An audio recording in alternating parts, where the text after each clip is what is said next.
First question, we'll start with Jenny, front row. Hey, Chet, Jenny Carlson with the Oklahoman. Felt like even early on, you guys turnovers just kind of out of sorts. What got you guys off track and had sort of an uncharacteristic performance tonight? I don't think it was one factor, but no matter what it is, we have to be better at kind of course correcting, getting ourselves back on the right track. I personally myself could be better. Trying to help us get things going in the right way. So we're gonna watch the film and see where we can be better. And at the end of the day, we still have a great opportunity, Game 7. We have to come out and execute. First row, middle, Barry. Yeah, Barry Trammell, Tulsa World. Chet, what's the explanation for a game like that where literally nothing went right or worked for you?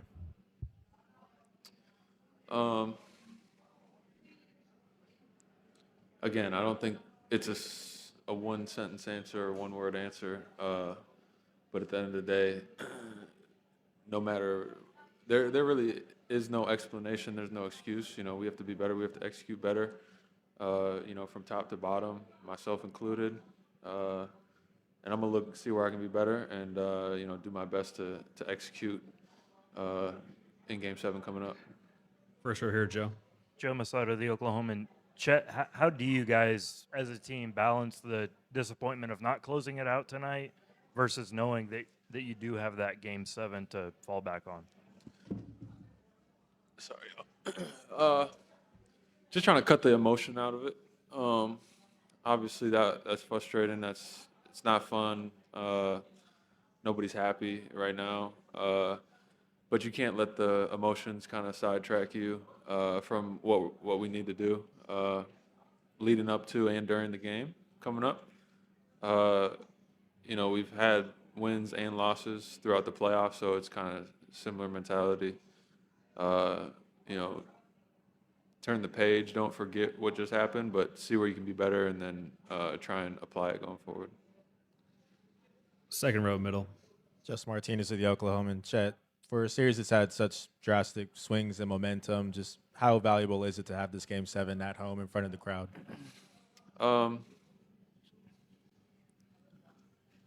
Obviously, it's a great opportunity. You could ask every team in the NBA, every team would take this opportunity, take this chance, and we're no different, and it's on us to go out there and make the most of it.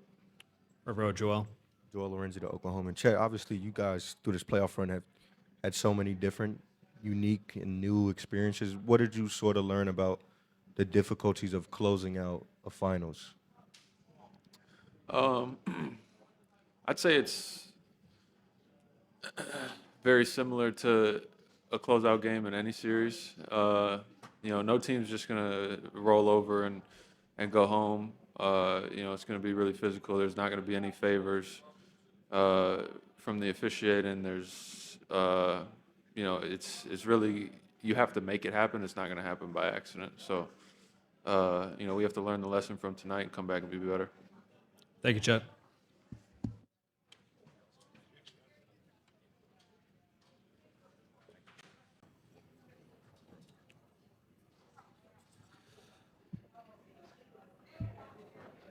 All right, first question, Jenny in the front row. Jalen, Jenny Carlson with the Oklahoman. The turnovers tonight, uncharacteristic for you guys to lose that turnover battle. What sort of contributed to that? Shea had a bunch. You had more than normal. It just felt like everybody was just not taking care of the ball very well. It just got sticky. I feel like when our defense wasn't very good, and when you're constantly taking the ball out and you're playing against a set defense over and over again, that's part of it. Other part, we didn't do a good job trusting each other to make the next play, like we did Game 5. So we'll look at some things. Obviously, they made a couple adjustments, so we'll look at that too. But a lot of it was, just not trusting each other to make the right plays, and that starts with me being better, figuring out different ways to get my teammates involved and stuff like that. So, good news is we have another game to figure it out. First row, Joel. Joel Lorenz with the Oklahoma. A little bit of a two-parter. You guys have talked a lot about the human elements of these games. I wonder, at any point did sort of the human element of knowing you had a Game 7 creep in, and what did you sort of learn today about how different it might feel to close a finals versus closing any other series?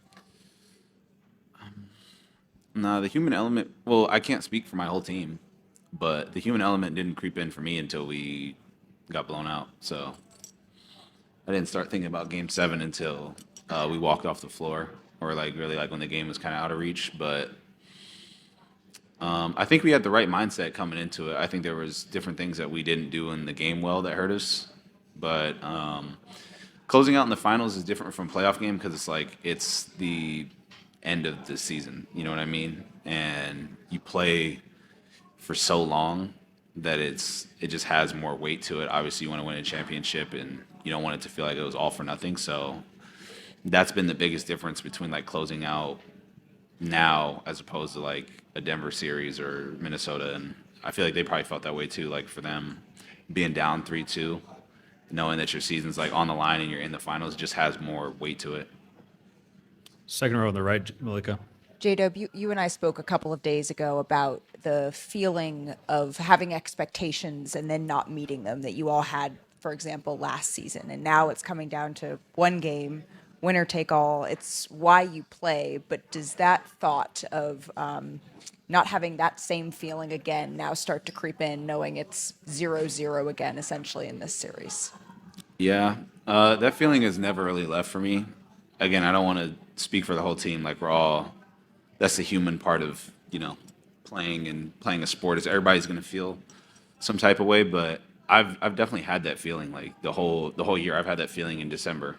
You work really hard in the summer to get better at things, and when they don't come to light the way you want to, it's kind of easy to get off track and feel sorry for yourself. But at the same time, I try and be where my feet are. I'm in the NBA Finals at 24 years old in year 3. So I always try and keep that into perspective, and I'm just going to go into this next game and try and play hard and play better than what I did tonight. And wherever the chips fall, they fall. But I'm not going to go after this game and think oh, I didn't play hard, or whatever the case may be. Just relishing the opportunity. Last question, Barry. Barry Trammell, Tulsa World. It's no crime to lose a Game 6 on the road, Jalen. But to lose like this, is there a concern that you emboldened the Pacers and gave them even more confidence for a tough road Game 7 on the road? That probably has something to do with it a little bit. If they would have won by 1, they probably would have walked out of this game with confidence. You know what I mean?